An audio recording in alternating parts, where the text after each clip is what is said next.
بسم الله الرحمن الرحیم. زه یم احسان نسیم. د بلدیاتو کوم ټینیبر چې و هغه چې دی په 28 اګست چې دی هغه به پوره شي. نوی بلدیاتي نظام دپاره کې پی کې ګورنمنټ چې دی پوره پاکستان کې سیټ اپ روان دی او پرویدو کې داسې راځي بلکې قانون سازي چې دغه شی ده چې دی پر ډسټرکټ کوم سیټ چې دی هغه ختمي او سیټ اپ چې دی هغه تحصیل نظامت غرته چې دی هغه راوړي او د تحصیل چې کوم ناظم به وي هغه دپاره به ووټینګ چې دی هغه به پوره په ډسټرکټ کې کېږي لکه څنګه چې زموږ د عام جنرال انتخابات وي.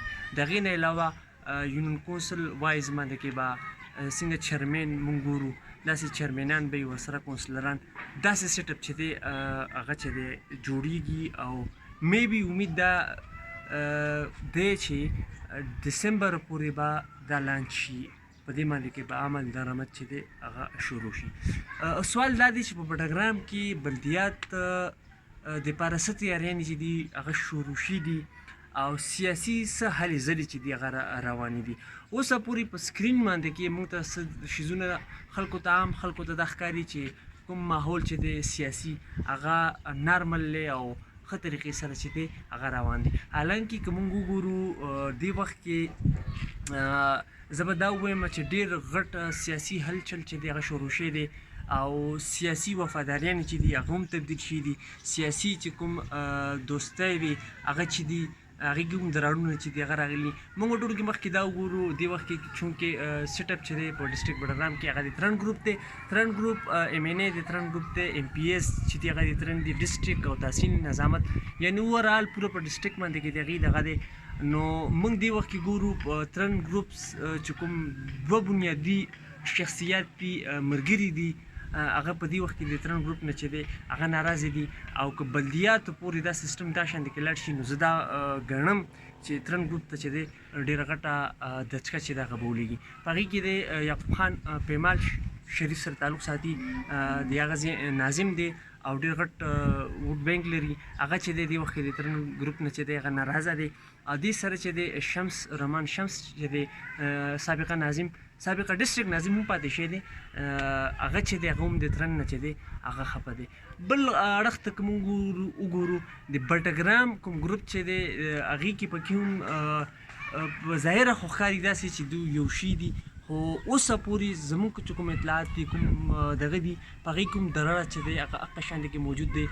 فیاض خان دی کورنۍ اعتزاز ایاز خان دی چې کوم دغه دی هغه په بل طرف ته دی او نواب صاحب دی چې دی هغه په بل طرف ته دی. نو دا هم یو غټ دغه دی پکې هغه ګروپ چې دی هغې کې هم درړ چې دی هغه موجود دی. بل غټ د موږ وګورو دا یو غټ بریکینګ نیوز دا دی چې مولانا رشید احمد صاحب چې هغه د قومي اسمبلی الیکشن کړی او 13-14,000 ووټ چې دی هغه اخیستی دی هغه د بلدیاتو نه کنارهکشي کړې ده. هغه څه قسم ده چې دی بلدیاتو کې حصه چې دی هغه نه اخلي. نو دا شیزونه دي دا راتلونکي انتخابات چې کوم دي په هغې باندې کې موږ هغه نظر ته ګورو په دې باندې کې دا ډېر غټ اثر چې دی پرې وباسي. په ډېرې کې ټولو کې غټه خبره چې دا د مولانا رشید احمد صاحب ده ګوري دې ته موږ دې ته ګورو چې دوی د چا حمایت کوي. لازمي خبره ده چې مولانا رشید احمد صاحب په خپله په بلدیاتو کې برخه نه اخلي دې د چا حمایت وکړي نو لازمي خبره ده چې هغې ته به ډېر غټ چې دی فایده میلاویږي. بل طرف ته موږ ګورو د علامه عطا محمد شاني صاحب چې دی د هغې کوم دغه چې دی سرګرمیانې سیاسي هغه شروع کړي دي. ملکال صاحب دی نیاز محمد تاکوټ صاحب دی او ډاکټر فیاض صاحب دی دا د هغه ګروپ دی او دوی لګیا دي بلدیاتو دپاره دوی هم تیاریانې شروع کړي دي. ترن چې دی هغه هم تیاریانې چې دی هغه شروع کړي دي. بډګرام ګروپ چې دی هغې هم د کامران فیاض صاحب په صورت کې چې دی هغه هم چې دی اکټیو دي. اوس ګورو راتلونکي لږو ورځو کې به دا ټوله منظرنامه چې ده دا ستاسو د خلکو مخې ته راشي او په بډګرام کې دې پیرې له بلدیات چې کوم را روان دي په دې کې به تاسو وګورئ چې ډېر غټ چینج چې دی هغه دې راتلو واله دی.